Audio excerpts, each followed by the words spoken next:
मेरे प्रिय दर्शकों नमस्कार। प्रिय दर्शकों, ऋषि ज्योतिष में मैं आपका दिल से स्वागत करता हूं और आपको बहुत धन्यवाद देना चाहता हूं कि आप मेरे वीडियो बड़ी उत्सुकता से देख रहे हैं। आशा करता हूं आगे भी देखते रहेंगे। मैं लगन कुंडली में जो शुभ अशुभ योग हो उनके ऊपर वीडियो बना करके आपका अधिकतर मार्गदर्शन करता हूं और मुझे अच्छा लगता है जब आप देखने के बाद कमेंट्स भी लिखते हैं तो उससे मेरी और ज्ञान की वृद्धि होती है, मेरा मनोबल ऊंचा होता है। मैं आपसे आग्रह करूंगा, आपको जैसा मेरा वीडियो लगा है, आपको अच्छा लगा है तो लाइक अवश्य करें और 2 शब्द कमेंट्स में लिख दें। दर्शकों, आज के वीडियो में हम आपको एक बहुत ही महत्वपूर्ण बात करते हैं। आप अपनी भी कुंडली को देख लीजिए। ये कुंडली के 12 भाव हैं। प्रथम, द्वितीय, तृतीय, चतुर्थ, पंचम, छठा, सप्तम, अष्टम, नवम, दशम, एकादश, द्वादश भाव, 12 भाव हैं।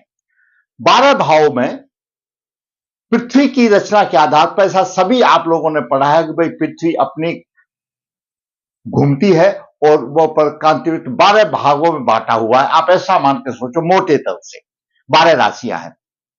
जब पूर्व क्षितिज में जो राशि आती है और उस समय जिस बच्चे का जन्म होता है वह राशि उस बच्चे की लगन मानी जाती है। तो ज्योतिष में लगन का बहुत महत्वपूर्ण है। ये लगन का महत्वपूर्ण है।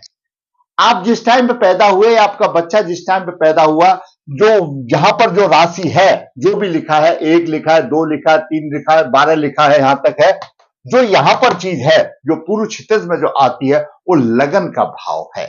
लगन और लग्नेश स्वयं का प्रतिनिधि होता है।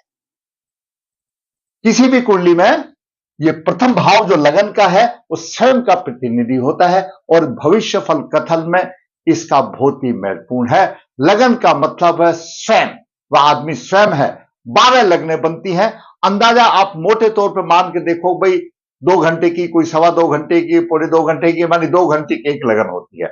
जो पूर्व क्षितिज में राशि आती है वो लगन होती है और उसका स्वामी लग्नेश होता है। उसका स्वामी लग्नेश होता है और लग्नेश स्वयं आपका प्रतिनिधि है। उसकी स्थिति इन 12 भावों में जहां पर भी होगी, उन्हीं भाव के अनुसार उस जातक को प्रभाव मिलेगा। पूरा शरीर है, लगन आपका पूरा शरीर है, आपके पावर है, जो भी कुछ है, समथिंग, मतलब कहने का मतलब लगन लग्नेश स्वयं आप हो। इसका स्वामी, लगन का स्वामी जहां पर भी होगा, वह जिस जगह पर भी होगा, जैसे अगर पंचम भाव में होगा तो बुद्धिमान होगा, नवम भाव में होगा तो धार्मिक होगा और दसम भाव में होगा तो व्यवसाय उसका प्रतिष्ठामान होगा। यानी अलग अलग वो लगन के हिसाब से है। और लगन और लग्नेश पर जब शुभ अशुभ प्रभाव होता है, शुभ अशुभ प्रभाव के तो कहने ही नहीं, ऊंचा उठाता है। लेकिन लग्नेश पर कहीं पर भी हो, अशुभ प्रभाव हो, पाप प्रभावित हो और लग्नेश अस्त हो, अंशों में हीन हो, बलवान न हो, उसको लगन दोष कहा जाता है। लगन दोष कहा जाता है, उसको कहते हैं लगन का दोष। आपकी कुंडली में कितने भी राजयोग होने दो, लेकिन अब जहां लगन दोष हो गया, आखिर वो राजयोग किसको मिलेंगे? जैसा मैंने आपको पहले ही बता दिया कि लगन तो स्वयं आप हो। अगर आपके अंश कमजोर है आपकी कुंडली में, आपके लगन के लग्नेश के, या आपका पीड़ित है या अस्त है, यानी अशुभ स्थिति में है, तो वो राजयोग किसको मिलेंगे? विफल हो जाएंगे। एक झलक मिलेगी, राजयोग का पूरा फायदा नहीं मिलेगा। और आप जो भी काम कर रहे हैं, आप अगर सरकारी नौकरी में हैं और आपका लगन लग्नेश बलवान नहीं है, तो आप इतना अच्छा काम करें, उसका सारा श्रेय आपके जो ऊपर जो तैनात है उसको मिलेगा। आपको उसका शुभ फल भी, आपके कर्म का शुभ फल भी नहीं मिलता। इसे लगन दोष कहते हैं। लगन की स्थिति के हिसाब से, जैसा लगन है, लगन की स्थिति है, उसके हिसाब से आपको उपाय करके और लग्नेश को बलवान करना चाहिए। लगन दोष की बात यह है। लगन, जब तक लगन बलवान नहीं है, लग्नेश बलवान नहीं है, तब तक कुछ फायदा नहीं है, क्योंकि वो स्वयं आप हो। संबंधित कुंडली में लग्नेश पर सूर्य राहु का प्रभाव है, निर्जीव जैसा। अगर किसी जातक का लगन सूर्य के साथ है, लग्ने सूर्य के साथ है, तो समझो वो अस्त हो गया, मान लिया जाए अस्त हो गया, अस्त हो गया। और फिर राहु का भी प्रभाव है, तो पृथाजनक का प्रभाव हो गया, उसको कोई सम्मान नहीं मिलेगा। और अस्त तो ऐसा समझो जैसे एक मुरझाया फूल है, मुरझाया हुआ फूल है, उसको कोई भी देख करके खुश नहीं होता। तो ये मैंने आपको बता दिया, लगन दोष के ये प्रभाव होते हैं। संबंधित लगन में जो भी आपका उपाय है, आप उसको बलवान करना चाहिए। आपको नहीं मालूम है तो मैं बताऊं, लिख दीजिए मेरे कमेंट बॉक्स में, मैं आपको वीडियो बना करके आपका मार्गदर्शन अवश्य करूंगा। इस सब्जेक्ट के लिए मार्गदर्शन किया जा सकता, कोई दिक्कत नहीं, ये इतना बड़ा कोई इशू नहीं है। लेकिन सबसे बड़ी चीज यही है, लगन बलवान होना चाहिए। लगन बलवान है तो आपको मिलेगा, नहीं तो कुछ नहीं मिलेगा। जहां तक बुद्धिमान है, जहां तक कि लिखने की शक्ति भी अच्छी है, और जहां तक बोलता है मैं तो प्रतियोगिताएं में रह जाता हूं, मेरे इतने अंक आते नहीं जितना मैं लिखता हूं, कहां से होगा? वो लगन बलवान नहीं होने से उसका दिमाग काम नहीं करेगा। दिमाग भी लगन ही है, उसकी बुद्धि काम करेगी। अगर हम बुद्धि में परीक्षा में अंक प्राप्ति के, मैंने बहुत आपको वीडियो बताए हैं, उसमें लगन लग्नेश का भी स्थान है, चंद्रमा का भी स्थान है, पंचम भाव का भी स्थान है, बुध का भी स्थान है, गुरु का भी स्थान है। ये सारे चीजें के बलवान होना चाहिए। तो सबसे पहले आता है लगन, और लगन भी जब लगन दोष हो गया तो कोई प्रभाव नहीं मिलता। आगे बात करते हैं। ऐसा जातक, वो कहते हैं कि हमने प्रारब्ध भोगा है, लेकिन कुछ कुंडलियां ऐसी होती हैं, अगर मैंने अपने पिता को कष्ट दिया है तो मेरी संतान भी मुझे कष्ट देगी। टिट फॉर टैट इसी जीवन में हो जाता है। पिता को कष्ट देने वाला और संतान से कष्टों की प्राप्ति इसी जन्म में, हिसाब किताब पूरा हो जाएगा भाई। मैंने अपने पिता को कष्ट दिया है तो मेरी संतान मुझे कष्ट देगी, ऐसे भी ग्रह की स्थिति आती है। अगला है धन कुटुंब की हानि, दाम्पत्य जीवन मध्यता नहीं, विवाह में भी देरी हो सकती है। इन्हीं चंद विधियों पर विचार करेंगे। दर्शकों, पिता को कष्ट देने वाला, संतान से कष्टों की प्राप्ति, किसी काम में प्रतिष्ठा नहीं, लगन दोष, प्रबल पितृ दोष बन जाता है। 20 फरवरी 1995 कृष्ण पक्षपात चित्रा संचार सोमवार को जन्म हुआ। जन्म के समय पर मकर लगन उदय, मकर लगन के 25 डिग्री है, और लगन में बुध 12 डिग्री लेकर के विराजमान है। द्वितीय भाव में लग्ने शनि 19 डिग्री लेकर के सूर्य के साथ है, सूर्य की 7 डिग्री है, शनि की 19 डिग्री है, 12 डिग्री का अंतर है, थोड़ा सा प्रभाव देगा। 15 डिग्री पर अस्त हो जाता है। यहां पर ऐसा नहीं है बिल्कुल ही अस्त हो गया, तो 12 डिग्री का अंतर जो है काफी कुछ है, प्रभाव देगा, लेकिन पूरा प्रभाव नहीं देगा। अस्त तो अस्थि होता है, परेशानी आ जाती है। हालांकि सूर्य से इतनी परेशानी नहीं आई जितनी कि आगे राहु से आ रही है, आगे चल के देखते हैं। चतुर्थ भाव में केतु 15 डिग्री विराजमान है, और सप्तम भाव में मंगल नीच राशि में है। दसम भाव में राहु 15 डिग्री है, चंद्रमा 4 डिग्री विराजमान है, और गुरु वहीं पर 19 डिग्री लेकर विराजमान है, और द्वादश भाव में शुक्र 23 डिग्री लेकर विराजमान है। यह ग्रहों की स्थिति रही। गुरु की महादशा चल रही है, 2014 से 30 तक चल रही है। लग्नेश शनि अस्त है, मैंने आपको बताया था अस्त है, 12 डिग्री पर है, छुटमुट प्रभाव दे रहा है, डिम लाइट जैसा प्रभाव दे रहा है। लेकिन राहु की पंचम दृष्टि से ज्यादा हो गया, और सूर्य राहु का प्रभाव हो गया, पृथ्वाजनक प्रभाव हो गया। यानी जब शनि के ऊपर पृथ्वाजनक प्रभाव पड़ गया, तो शनि जिस भाव का स्वामी है उसको प्रतिष्ठा नहीं मिलेगी, उससे अलग कर देगा। और शनि लगन भाव का स्वामी है, द्वितीय भाव का स्वामी है, धन की परेशानी आ गई, कुटुंब की परेशानी है, किसी काम में प्रतिष्ठा नहीं मिलेगी, ये उसका योग बन गया।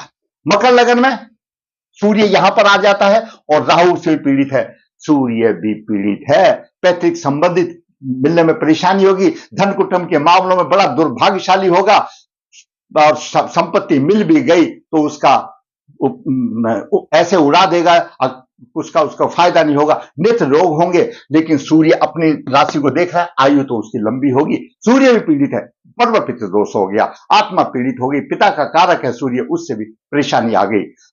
धन। अब बात करें चंद्रमा की। चंद्रमा सप्तम भाव का स्वामी है, और दसम भाव में है। दसम भाव व्यवसाय में थोड़ी सफलता देगा, सुंदर स्त्री का योग बनता है, और स्त्री ऐसी की सुनेगी नहीं, क्यों? जब सप्तमे दसम भाव में हो भाई, तो किसी की भी पत्नी हो वो सुनती नहीं। आप बोलोगे भाई मेरी तो पत्नी सुनती नहीं, और सप्तम दृष्टि से चंद्रमा चतुर्थ भाव को देखा, भूमि मकान का आदि का नॉर्मल सुख मिलता है। मंगल की बात करें तो मंगल नीच राशि में सप्तम भाव में है, दाम्पत्य जीवन असफल हो गया। स्त्री धन प्राप्त करने वाली होगी क्योंकि मंगल एकादश भाव का भी स्वामी है, लेकिन घरेलू सुखों में कम होगी। और उसकी स्त्री कहीं नौकरी करने वाली होगी, ऐसा इसका बता रहा है। अभी शादी नहीं हुई है, पहले सुखों की यानी घरेलू सुखों की हानि होगी। कार्य व्यवसाय में अस्थिरता होगी। व्यवसाय द्वारा लाभ होगा कि मंगल चतुर्दृष्टि से देख रहा, थोड़ा सा लाभ होगा कि दिग्बली हो जाता है दसम भाव के लिए, और उस दृष्टि से लगन को देख रहा है, गौरवशाली भी बनेगा, इसमें कोई दो राय नहीं। उस दृष्टि से देख रहा है। बात करें बुध की, बुध दर्शकों छठे भाव का स्वामी है, नवम भाव का भी स्वामी है, भाग्येश है, मूल त्रिकोण राशि है, छठे के भी देव। जहां पर थोड़े से रोक देगा तो भाग्य को परवल देगा। बुध बुद्धि का कारक है, तेज बुद्धि होगी, बुद्धिमान होगा, परंतु होगा कौन दर्शकों? लग्नेश तो पिट गया। यहां बुद्ध बुद्धिमान बना रहा है, लेकिन बनने वाला कोई नहीं। यहां पर यह स्थिति आ गई। और वरना अगर लग्नेश अगर बलवान स्थिति में हो तो महा बुद्धिमान होगा। तो यहां पर यह समस्या आ गई। और बुद्ध सप्तम भाव को देख रहा है थोड़ा बहुत, और लगन में बुद्ध दिग्बली आ जाता है। अच्छा विद्वान होगा, परंतु भाग्य हमेशा उसका साथ देगा क्योंकि भाग्य का स्वामी भी साथ में है। अब बात करें गुरु की। दर्शकों गुरु तीर्थ भाव का स्वामी है और द्वादश भाव का स्वामी, मूल त्रिकोण राशि द्वादश भाव के गुरु एकादश भाव में है। यहां पर जातक की जो इच्छाएं हैं वो जागृत होती है कि द्वादश भाव का स्वामी जब एकादश भाव में हो, अपने से द्वादश में हो, तो वह जातक नेतृत्व करने की क्षमता रखता है, उसको सम्मान मिलता है, अच्छी धन की आमदनी होती है, सब कुछ होता है क्यों द्वादश भाव का स्वामी एकादश भाव में चला गया। और गुरु पंचम दृष्टि से तीर्थ भाव को देख रहा है। उसकी लेखन शक्ति बहुत अच्छी होगी, भाई बहन का सुख मिलेगा, लेकिन शक्ति अच्छी होगी, दिमाग में तो कुछ नहीं, दिमाग तो यहां पर फुस हो गया। लग्नेश फुस हो गया, कहां से आएगा? बुद्धि भी बहुत है, किसको मिलेगी बुद्धि? लग्नेश अस्त हो गया, लग्नेश राहु से पीड़ित हो गया, लगन दोष हो गया। यहां पर गुरु उसको, मैं हमेशा बताया, तीसरा भाव बलवान होता है तो उसकी राइटिंग पावर अच्छी होगी, लेकिन दिमाग में भी तो होना चाहिए लिखने के लिए, और इसीलिए नंबर कम आ जाते हैं, रह जाता है प्रतियोगिता में लग्नेश अस्त की वजह से। बुध गुरु द्वादश भाव का स्वामी है और नव दृष्टि से, उस दृष्टि से इसको देख रहा है, तो मधुरता नहीं देगा, थोड़ा सा विरक्त देगा, परेशानी देगी, मधुरता कम रहेगी। बेशक उच्च दृष्टि से देखे, लेकिन द्वादश भाव का स्वामी है। लेकिन यहां पर संतान के लिए अच्छा होगा और शिक्षा के लिए अच्छा होगा, क्योंकि एकादश भाव में और नेतृत्व करने की क्षमता होगी। लेकिन क्षमता, फिर वही बात आ जाती है, क्षमता किसको देगा? पहले इस लग्नेश को बलवान करना पड़ेगा दर्शकों, तब क्षमता मिलेगी। अब बात करें शुक्र की। शुक्र दर्शकों कारक ग्रह है, पंचम भाव का स्वामी, दसम भाव का स्वामी द्वादश में आ गया। भाई द्वादश में शुक्र की शुभ स्थिति होती है, धन की स्थिति होती है, और अपने से दूसरे भाव को धनी बनाता है, परंतु यहां पर संपन्न तो होता है, लेकिन अपने कमाए से नहीं, वो पहली जो जड़ी हुई जो पैतृक संपत्ति, उससे संपत्ति होगा। संतान से तकलीफ आएगी और पिता को भी तकलीफ देने वाला होगा, क्योंकि संतान का स्वामी जो है द्वादश भाव में आ गया, यहीं पर आ गया। द्वादश भाव में शुक्र प्राय संपन्न तो होगा, शिक्षा संतान आदि के मामलों में पिछड़ जाता है, संतान से कष्ट मिलेगा उसको, क्यों संतान के भाव का स्वामी द्वादश भाव में, और पिता को कष्ट देगा क्यों पिता के भाव का स्वामी यहां पर द्वादश भाव में। कार्य व्यवसाय में कठिनाई होगी और के बाद कुछ होगी, संपत्ति धीरे धीरे बढ़ेगी, खर्च अधिक होगा, ऐशा आराम करने वाला होगा। परंतु यहां पर भी शुक्र पीड़ित है, केतु से पीड़ित है, और शुक्र भोग विलास का कारक है, शुक्र दाम्पत्य सुख देने वाला है, विवाह का कारक है, और केतु से शुक्र पीड़ित है। ये सारी चीजें समस्याएं आएंगी, विवाह में परेशानी आएगी, दाम्पत्य सुख में मधुरता की कमी होगी, और ये दिक्कत आएगी, और मानसिक परेशानी होगी। लग्नेश का मित्र है, लेकिन धन तो देगा, क्यों द्वादश भाव में हमेशा शुक्र की आ रही है, भाई उसको अपने से द्वितीय को धन देगा, लग्नेश को धन देगा, लेकिन केतु से पीड़ित हो गया, यहां पर भी एक समस्या वाली है। अभी राहु से बात करें तो राहु व्यवसाय में परेशानी देगा, बाधाओं देगा, होगा दूर तो होगा, लेकिन पंचम दृष्टि से कुटुंब भाव को देख रहा है, कुटुंब का भरण पोषण करना पड़ेगा, माता का स्वास्थ्य कमजोर होगा, शत्रुओं से उसको शत्रुओं पर प्रभावी रहेगा, ऐसा जातक राहु। स्वास्थ्य थोड़ा सा माता का कमजोर होगा, शत्रु को शमन करने वाला होगा। केतु की बात करें, केतु घरेलू सुखों में कमी के कारण बनेगा, परदेश में जाएगा अपने घर में तो उसका भाग्य भी उदय नहीं होगा, और पंचम दृष्टि से अष्टम भाव को देख रहा, शत्रु राशि को देखा, जीवन में कष्टों की भरपार रहेगी, व्यवसाय में उतार चढ़ाव रहेंगे और खर्चा अधिक होगा, शुक्र को पीड़ित होगा। ये हिसाब किताब रहा जातक का शुक्र जो है ऐसा हो गया, उसको संतान उसको कष्ट देगी और वह अपने पिता को कष्ट देगा, ऐसे स्थान पर हो गया। लग्नेश लगन दोष में फंस गया, प्रबल पित्त दोष बन गया। तो कहां से होगा? बोलता है गुरुजी मैं नौकरी के लिए जाता हूं, परीक्षा में पास नहीं होता। तृतीय भाव बलवान है लेकिन दिमाग में कुछ नहीं, लगन पिट गया, लगन दोष हो गया, कहां से मिलेगा?